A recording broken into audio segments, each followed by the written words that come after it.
ఉందా లేదా?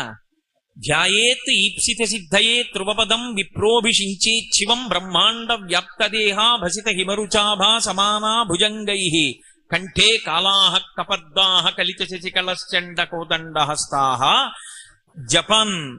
జపం చేస్తే ఒకప్పుడు శృంగగిరి పీఠాధిపత్యం వహించినటువంటి మహాపురుషులు చంద్రశేఖర భారతీ స్వామి వారు ఆయన దగ్గరికి వెళ్ళి ఒక వేద పండితుడు మొరపెట్టుకున్నాడు, నా భార్యకు ఆరోగ్యంగా ఉండట్లేదండి, ఏం చేయమంటారు? ఆయన అన్నారు, నువ్వు వేదం చదువుకున్నావుగా, యజుర్వేదం వచ్చుగా అన్నారు. వచ్చు అన్నారు. యజుర్వేదంలో శ్రీరుద్రం వచ్చుగా? వచ్చు.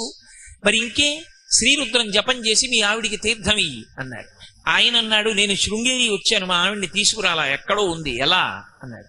ఏమీ పర్వాలా, రోజు తెల్లవారుజామున స్నానం చేసి తుంగా నది ఒడ్డున కూర్చుని రుద్రాన్ని జపం చేసేసి ఈ రుద్రజపం అంతా అయిపోయిన తర్వాత ఏతత్ఫలం సర్వం శ్రీ ఉమామహేశ్వర